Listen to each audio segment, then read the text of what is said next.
What's up, everyone, and welcome to Lost Levels here in The Last of Us Part 2 Remastered. We've done a good bit with no return, or a decent amount, not a ton. That was the main thing that I was the most excited for with The Last of Us Part 2 Remastered, and Lost Levels, I would say, would be more so secondary. Certainly interested in it, but more interested in no return. But it is time to turn our attention over to Lost Levels and to explore these three little areas that were cut from the game. It says it's in a pre-alpha state, or if you read it there, this level is presented in an unfinished pre-alpha state, reflecting its state when it was originally cut from the game. This level does not have spoken dialogue, only placeholder lines shown as subtitles. So as you can see, we have Jackson Party. Obviously, that's in the very beginning of the game, where you spend the first couple hours in Jackson. We then have Seattle Sewers. We know where that's at. That's in Ellie's day 2 when she's on her way to the hospital. And then we have the Hunt, where I would imagine this is towards the end after their time in Seattle, when they're back in the Jackson area. So we'll just do them in order. I'm down for a Jackson Party. Jackson in part 2 is so good. I wish we got to spend more time there. They did such a phenomenal job developing Jackson from that little snippet that we get in part 1 and truly making it feel like a community. They did a phenomenal job with it. I just wish we got to spend more time there. So here we go. Let's check Jackson Party out. Developer commentary on, introduction video on. Why not? We'll let them do most of the talking, and we'll just kind of react to it. This is basically what it is, just a little reactionary video to Lost Levels. Let's go.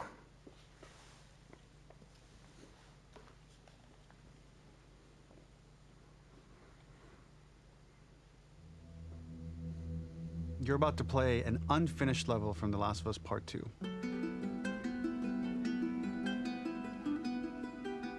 The reason we added this section is there are a few sequences, and we picked the 3 of the best ones, that we cut from the game. Often we build a game that's much bigger than what ends up being the final product. They were months away from being finished, but we wanted to give you an insight of what it's like when we built the game, because often we have this whole thing constructed and it doesn't have final art or audio or dialogue. And here you get to see the building blocks of what it's like when we first string a bunch of these levels together. This is the intro to the first deleted level, and this one is the roughest of the 3. We wanted to show more of how Jackson operates. So this is the festival where Ellie ultimately kisses Dina. This sequence would have come very late in the game as a flashback sequence while you're in the farm with Dina. And we wanted to show what is the rest of Jackson doing, and wanted to put on the stick, make it interactive. So you could see when you're outside, there are all these almost like carnival games that you can play. You could mix drinks, you could play with these kids that are playing a sort of clicker Marco Polo, sit down and listen to conversations. And all the different interactions were first or second pass, very, very early passes. The building blocks are there, but nothing is final. And ultimately, while we were very excited by this sequence, it's pretty fun and lighthearted. It just slowed things too much as we're barreling towards the end of the story at this point. So again, reminder, rough, missing audio, missing animation, missing gameplay tweaks, missing dialogue, but pretty representative of what it would have been. So enjoy. Okay.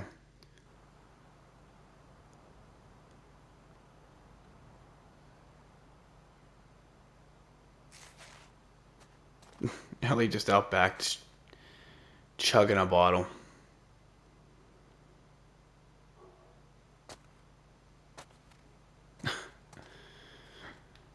Interesting. Let's do. Oh, is this Ellie?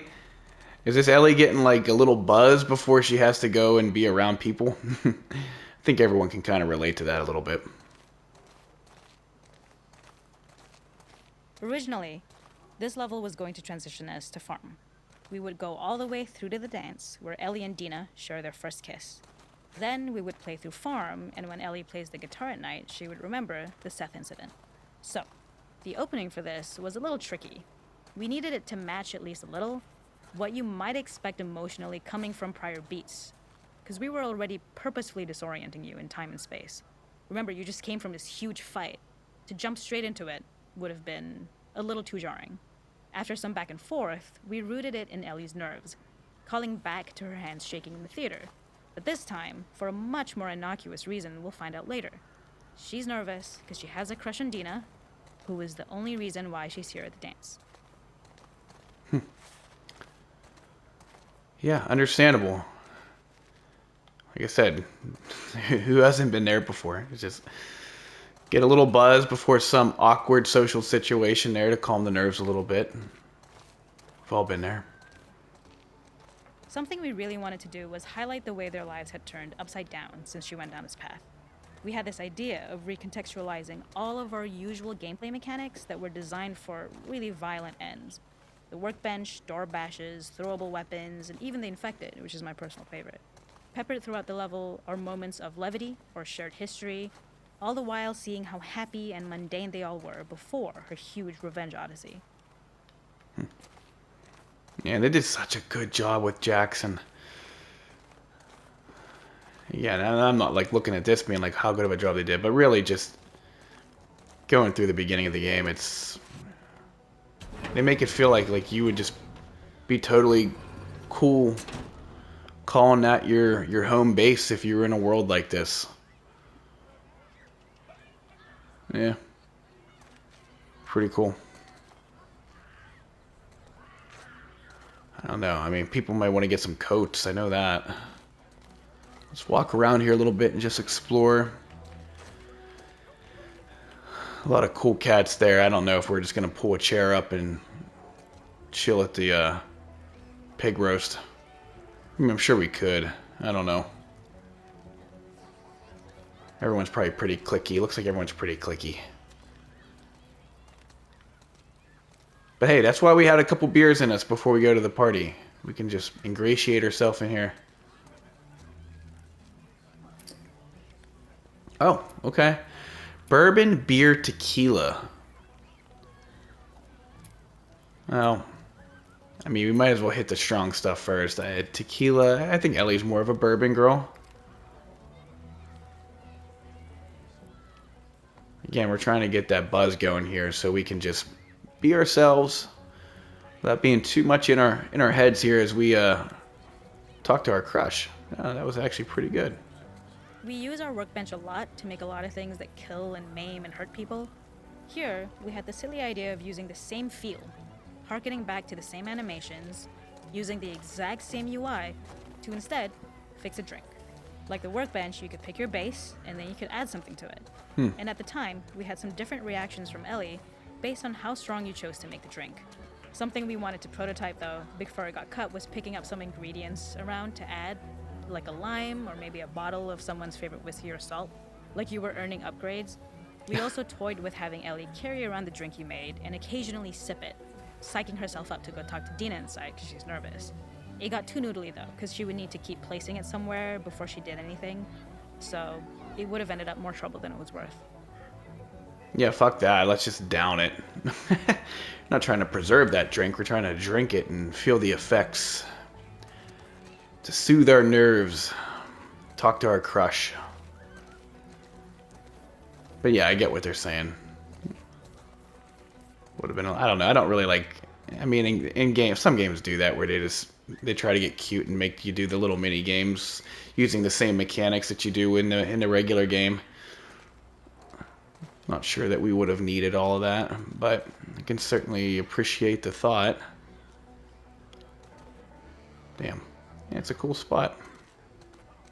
It is not a festival without one of these throwing games. This one, of course, uses our throwable system where you're often chucking explosive things or stunning things, but for a more wholesome purpose, although some people take this game really seriously.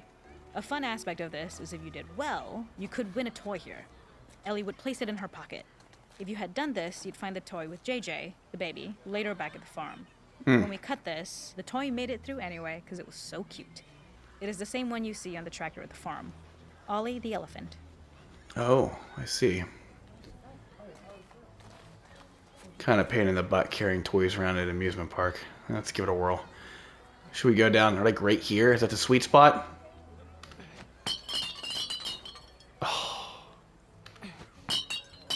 Oh, come on now. Nice try, Ellie. Shut up, this game's rigged anyway. Can we do it again? No? Alright, whatever. I don't want to carry a toy around anyway. trying to, like, talk to my crush here. Don't need her thinking that I'm some wimp.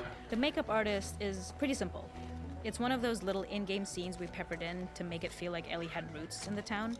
Hallie, our writer, mentioned that in her mind, an ex-girlfriend of Ellie's tattooed her arm to cover up her scar. So we figured this might be the only time you get to see that. We wanted to hint at it and allude to it and make it feel like there had been so much more that had been happening and so much more that Ellie threw away. Is this Cat? I don't think we ever find out what happens to Cat, right? And it just says woman, it doesn't say Cat. And the Cat's Ellie's former girl, I guess. You get some back and forth between her and Dina in the Jackson part. When they're going to their lookout post, the creek trails. Dina does not like her. Dina did not approve of her, though she did do a good job with her tattoo. Yeah, we don't get any more insight in the Cat than that. Wonder if she's still around. Open up a tattoo parlor maybe in town. This is one of my favorite sections because I think that it achieves both the slice of life aspect of Jackson while also being a stark reminder of how dark the world that they live in really, really is.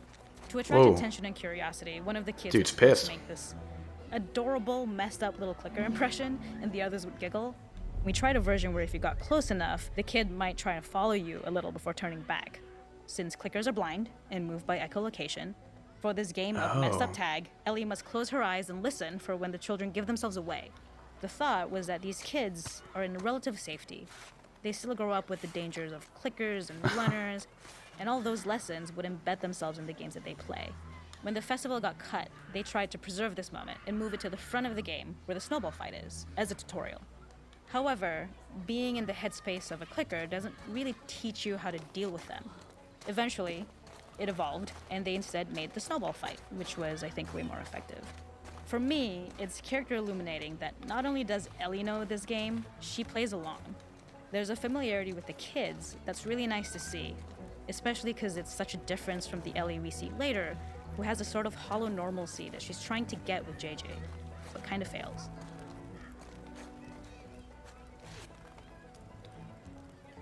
Just pulling up, don't mind me. Just trying to get some warmth. Some Red Dead Redemption 2 vibes here, just chilling by the fire.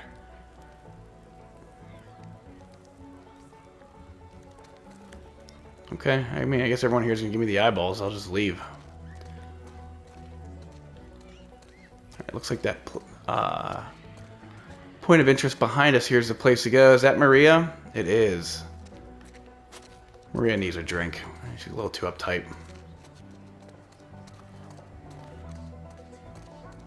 We'll wait to go there. Let's go over here first.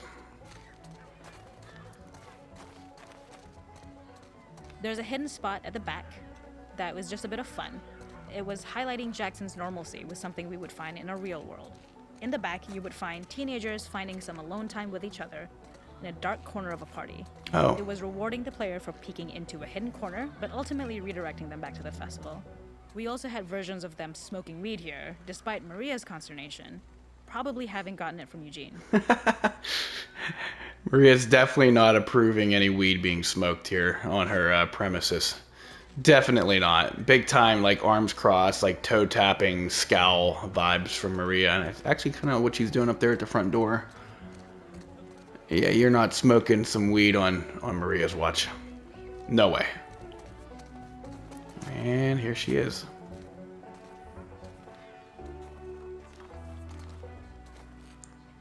Oh, what a touching little moment between these two. Hey, Tommy. Got that whiskey wobble going on. Oh. Ellie spoke the password, I guess. And that was it. Okay. Wow. Nice little tidbit there. Yeah, that was pretty cool. Again, Jackson's awesome. Again, I just wish we had more time there. You get like a couple hours at the beginning, and that's just it. It's really neat, like Christmassy time of year. When you're there, you got all the lights up, and the snow's there. It looks very pretty and picturesque, and they did such a good job developing the community when you're going down the main street, and you got all the storefronts there, like the butcher shop, and like the blacksmith, and obviously the Tipsy Bison, I think. I think there's like a little school. There's a lot of cool little things. It just really truly does feel like a community there. And they did a good job developing. Again, you get like a little glance at it in part one from the top of the hill. And I think they spruced it up a little bit more into part one remake or remaster, whatever you want to call it. But they did a phenomenal job in part two, just making it feel so alive and so vibrant and safe. Like I said, it feels like a community. You feel like it's truly a place in this world, at least. That's as good as it gets, right? So it's cool to get a little look back here at Jackson and its festive spirit. Yeah, we'll do Seattle sewers next, and then we'll do the hunt after that. But that was a really cool part. All right, the next one on the list here is Seattle sewers. Ellie is swept into the Seattle sewer system. Just like Jackson Party, this level is presented in an unfinished pre-alpha state, reflecting its state when it was originally cut from the game. Let's go.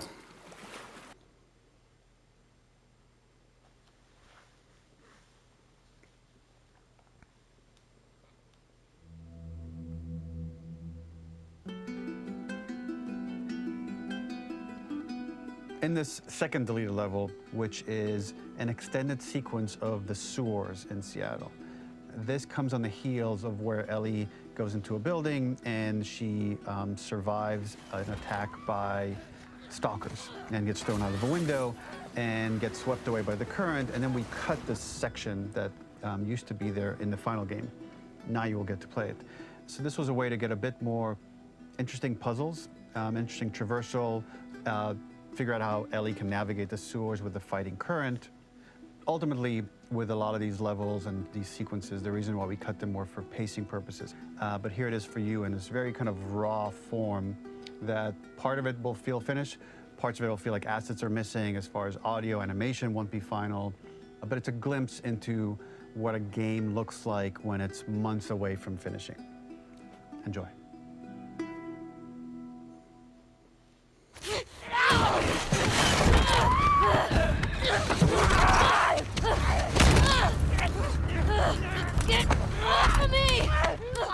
I'm pressing square. I don't know if I'm supposed to, but we're just gonna do it.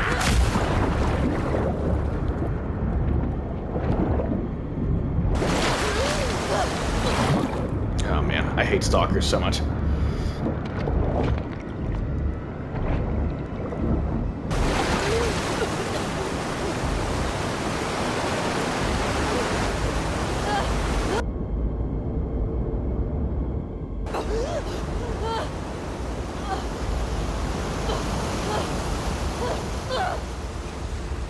Ooh. I feel like we're on an amusement park ride. Ouch, ouch.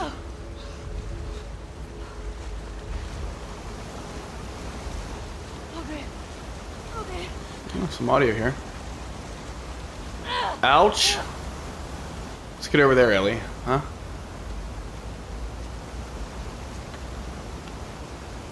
What am I doing? Am I fighting the wrong way? Okay. Oh. Was I supposed to go there? I don't know. Fuck Seattle. Okay, I guess we gotta get over there. Where the hell am I? The ladder acts as an immediate goal for the player, but being able to climb out is not going to be so easy. To keep levels interesting and engaging, we alternate between positive and negative values the player experiences. Here, it's a positive to have found a ladder, but then a negative to discover it's not the solution. But then another positive to identify the next short-term goal of the doorway. By alternating between these opposing values, we give players what they expect, but not how they expect it.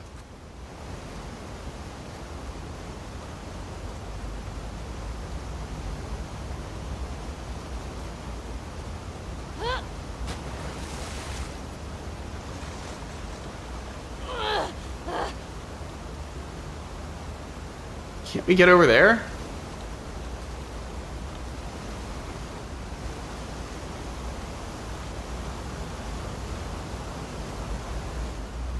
Yeah. It's just very janky getting over there like that. This level, internally known as Find Nora, Guess was that's quite the long in point. duration as we had to make Ellie traverse a far distance to the opposite side of downtown Seattle. The sewer section was originally longer than what we released the game with, approximately 10 minutes more. This was one of the few areas of the game that used water flow as part of a traversal puzzle. Hmm. The player has to go upstream to use the current to get to the platform to reach the other side. We mostly kept this mechanic game-wide, however it remained in essence in the section swimming to the aquarium as Ellie when you were avoiding the waves. Okay. When players reach the doorway and enter into the room, they are faced with a dead end. The real reason for this dead-end room is that on the reversal when exiting back out of the doorway, players are faced with the route onwards. A pipe that they'd not been able to see when they were swept past it on the way in, and something that was hidden from view when on the side platforms. The intention here being that the only option is to go off the standard path in order to search for a way out.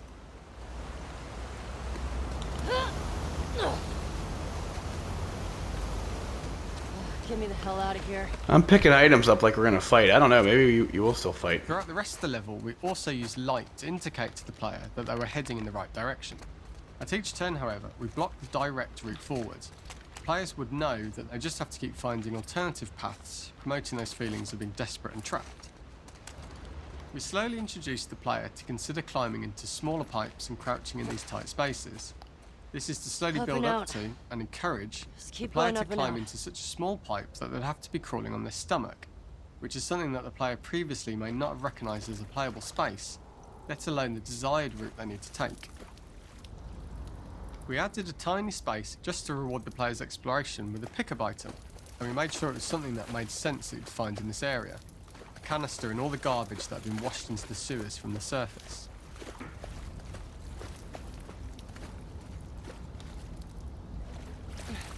Like down here? Ah.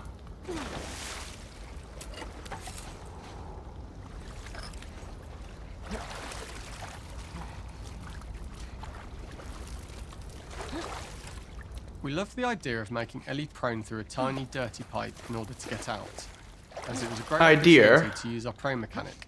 The unique camera setup was created to support crawling in these pipes, as the standard prone your camera shit, is much Ellie. higher above the player. We also created custom collision in order for Ellie to manoeuvre in these tight spaces easily. Initially, the oblong collision capsule around her character caused issues crawling around corners. But we put extra effort into the custom corner collision, so the movement experience is as smooth as the main game. In order for the player to feel cramped, claustrophobic and desperate, we'd been enforcing the traversal mechanics that allow for a tight environment which promote these feelings. We introduced the use of the squeeze through so that we can keep the player feeling enclosed and tight, but without repeating the same geometry. Here we change from low ceilings with wider walls to high ceilings and tight walls to change up the spatial pacing and keep the level from repeating itself. Fuck you, universe. Alright, so a lot of crawling around and ducking and dodging. I like more of the story behind the scenes, lost level stuff, Shitty place to die. which, yeah, this would be a shitty place to die, you're right. No one's ever finding you down here. Like the Jackson one. But yeah, this is more of like a gameplay, lost level type of thing, puzzly stuff. Originally, we had the waterline much higher here, so players had to swim through this tight tunnel. However, from watching user test feedback, it was occasionally causing people to discount the route entirely and turn back on themselves. So to avoid any risk of this happening in the final game, we present a lower water level so the tunnel is easy to see and commit to using.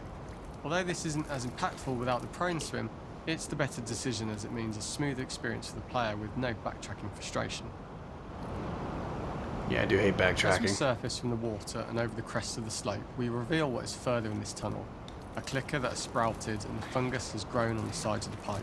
It Ruh-roh. was great to see people who user tested this area becoming increasingly worried as we forced the player to squeeze past the fungus and inches away from the clicker's face, all the time not being sure whether the clicker might be alive or attack them. Although we aren't as cruel as to force a clicker attack in such close proximity, we do have a payoff for this moment. This clicker momentarily turned into Joel to show Ellie's PTSD from what happened to Joel at the start of the game. Ultimately, we decided to save this moment for the farm level, as it was more impactful there because it could become the centrepiece of that experience. Whereas in the sewers, we weren't able to make it as much of a narrative point and give it the breathing room and reaction time that it deserves, given the tight space.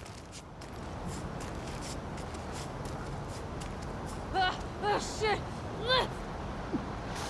Go. Back in the water. Ah, now it looks like we're back at the part that's actually in the game. kind of looks more consistent. There looks the ladder to get out of here up to where we fight the scars for the final first time. section, we eventually opened you out into a wider area as you traverse through such tight spaces leading up to this. So changing the environmental pacing makes it begin to feel like we're coming to the end of Ellie's ordeal. An earlier iteration used the current that we'd shown at the start for a slightly tougher traversal puzzle to conclude the sewers. The ladder was clearly visible from most of the area, but the player was faced with a fast-flowing torrent of water they couldn't cross. If the player attempted to jump into the water, they were not able to swim across the ladder due to the water's speed. So instead, they had to traverse the pipe running along the top of the space. This dude loves saying traverse.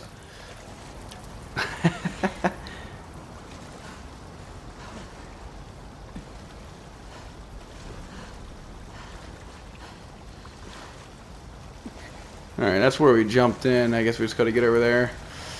Yeah, we gotta go up on those pipes. Yeah, this looks more like the final game, this part here. Like, this is actually like what Ellie gets swept into after she collides with the stalker.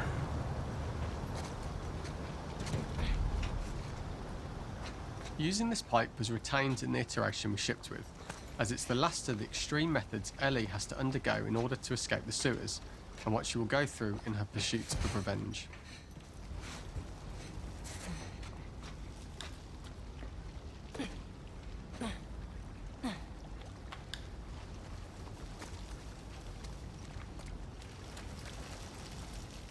The last ladder climb is quite lengthy, and although we could have trimmed it down to a shorter climb, we liked how this last segment of the journey built anticipation for whether there was success at the top or not. No, I thought it was going to break the first time I did Ultimately, it. the ladder exits out into the subway station, which is how it connects in the final game. Ellie then has to find her way to the hospital from here, crossing paths with the scars for the first time. Looks a little bit lighter outside than it is in the game.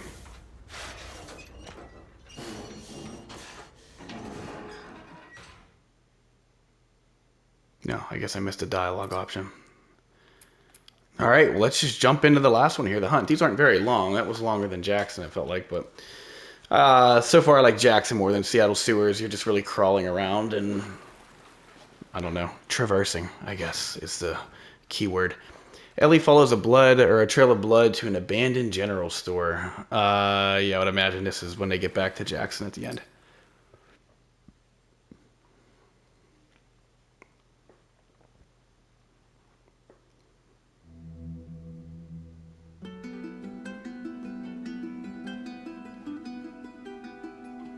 For this third and final deleted level, what we call the boar hunt sequence, this was a sequence pretty late in the game.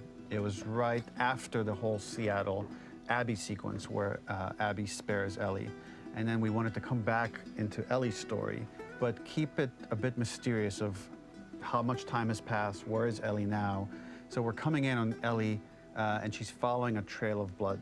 And we wanted to mirror in a way the deer hunt sequence from the first game, but this time do it with a boar. And there's something with Ellie that now she can't let go of this violence. She's pursuing it, even against this innocent animal.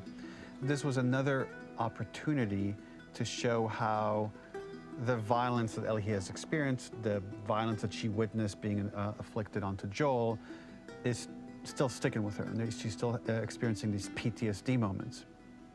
This was a sequence that was pretty far along and was cut pretty late in production. Parts of it are still really rough, but the gameplay, the building blocks were all there. I think you'll have fun to see, like, again, a rough, unfinished sequence that you can play. You can see all the way to the end, and including a cinematic that we end up cutting. And the remnants of the sequence ended up being mentioned in Ellie's journal. So this part of the story that we developed still made its way into the game as kind of optional stuff that you could read about, but here you get to experience it. So as a reminder, this is pretty rough, months away from being finished, but you get to see it now. All right, ND.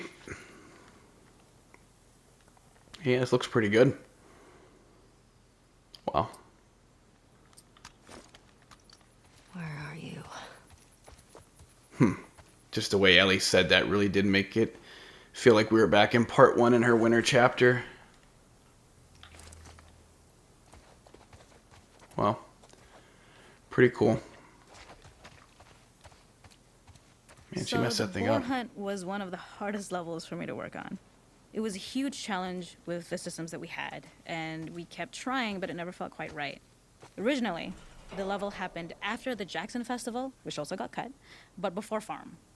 Once the festival got cut, it became the prologue to Farm. The intended experience is that we jump forward in time after the fight with Abby in the theater.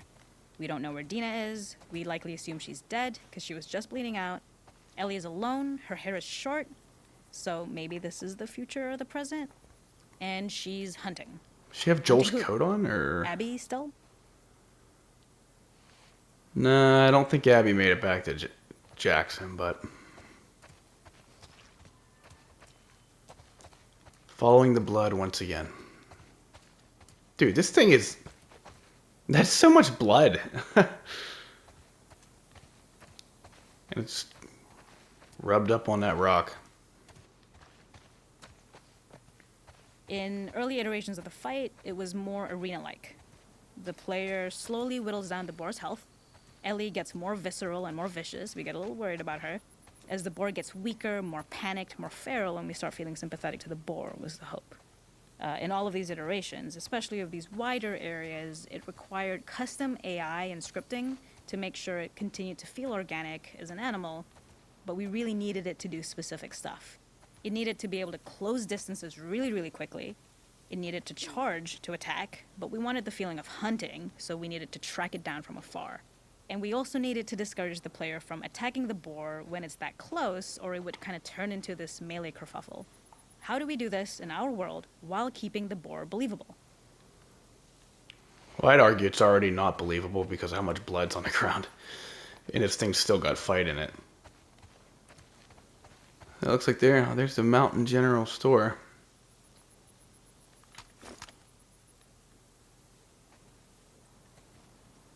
We must have gone through 5 or 6 iterations of the boar fight and all, and every single time it changed pretty drastically. We split it into clear phases, where one was like all long range.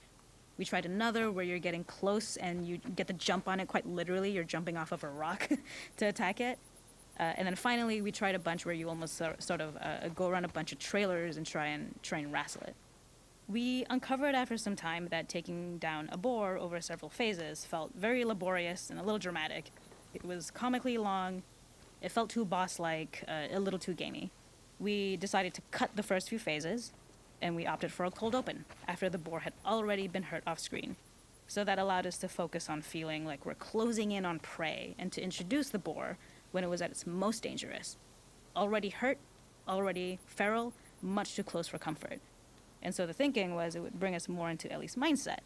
Is this really hunting for food, or is she hunting for some other reason?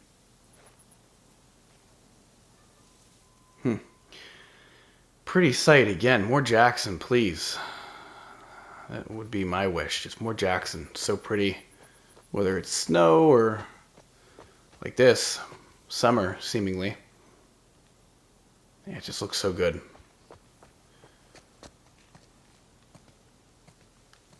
Refill your gas tanks here.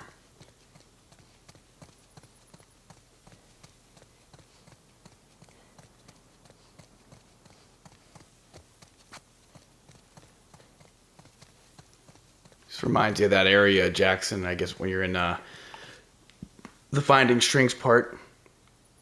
Ellie's is at her day two flashback. Whenever they got to go get the guitar strings, and obviously her and Joel fight the bloater. It just gives me those kind of vibes. It's not winter, there's not snow, and just an old decrepit vacant building. Even though we didn't get close to the music store, you could see it off in the distance.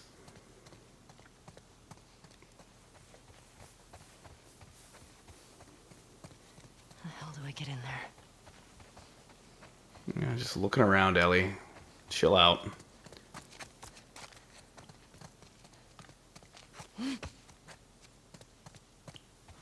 Yeah, you know that pig's gonna be in there, ready for a final stand. Oh yeah. Oh, he somehow managed to get himself in there. Really now. This like behemoth juggernaut alpha boar that's bled all over that hillside is going to squeeze into this little crevice. Got it. The gas station was built to highlight the bore's destructiveness. Since it's cramped, the bore feels larger. We also feel trapped with it, though perhaps it's trapped with us. When it charges, it gets to us quickly, so we must be on our toes. This made it more aligned with Ellie's sort of hunting for trouble mindset. Listening became more important, as well as moving around slowly so it didn't hear you. Could you spot it before it saw or heard you? And could you get a shot off quickly enough so you could dodge out of the way? Or is the shot worth the cost after? It feels like a gamble. By the end of the fight, everything would likely be in shambles, the boar would burst through the back, and Ellie would follow it and finally enact revenge.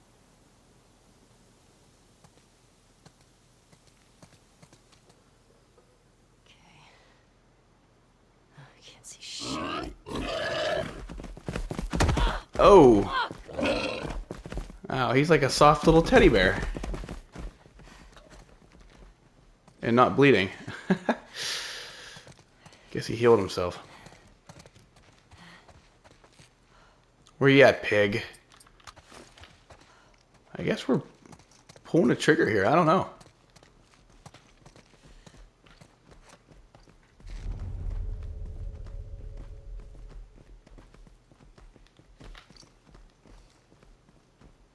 Oh, you bastard. Thwarted by a pig.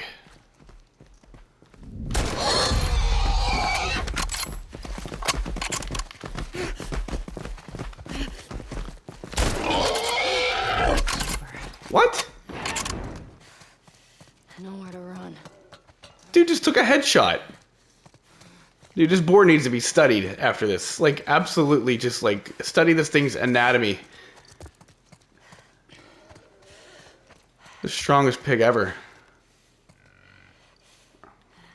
Listen to him grunting away in there. Assuming he's in there. Yeah, okay. Let's see what we got.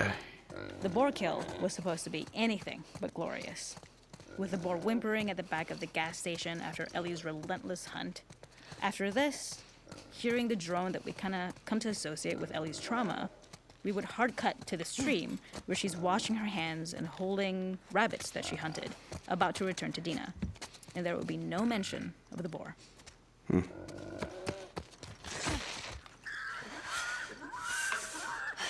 Dude, you had to crawl in here? Seriously? It's gonna be a terrible drag back to the house.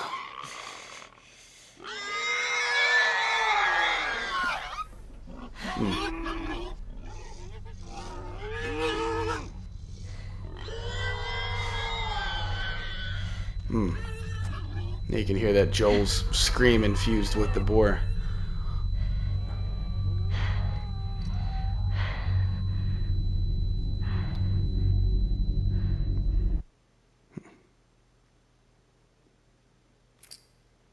Wow.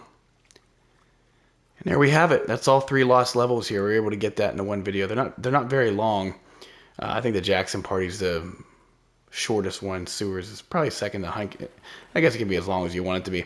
The Hunt was my favorite one. I just love the landscape of Jackson, especially being able to see it when there's no snow. It's sunny out, right? There's no sign that there's like this crazy infection out there or outbreak or crazy people trying to kill you. You just have this beautiful mountainside and just trying to hunt a boar.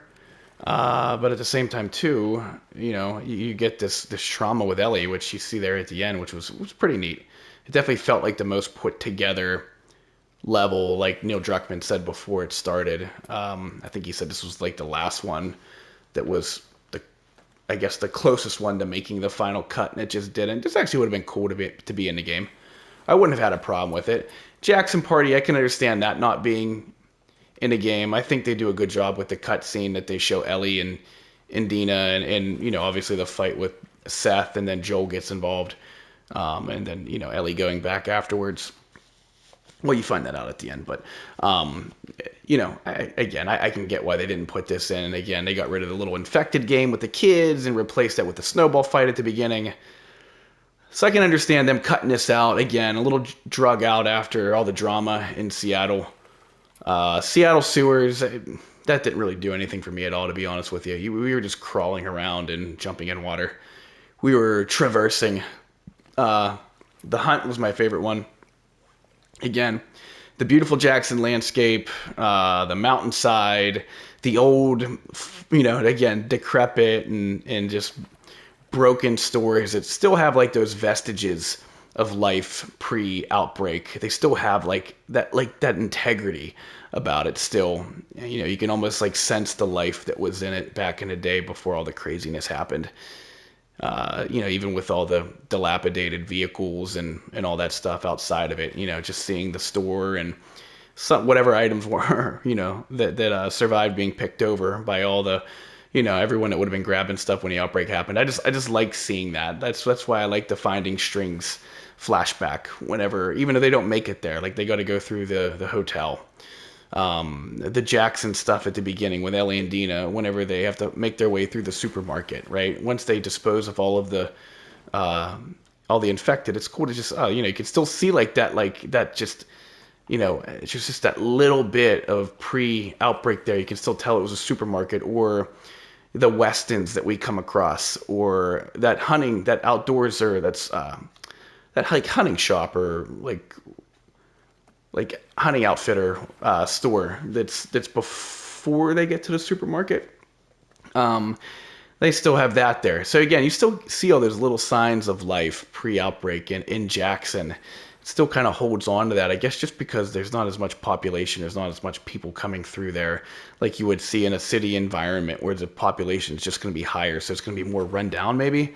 Again, these places kind of just hold on to just a little bit, hold on to that pre-outbreak like physical appearance and aesthetic, and that's why I like this one so much. And that's just why in general I just like the Jackson parts in the game, despite how again, the sample size, it just isn't there as much as Seattle is, because that's where the main part of the game takes place. So yeah, the hunt was my favorite. Jackson Party, I'd put that second. Again, it's pretty cool. It's just a different environment, right? It's people outside.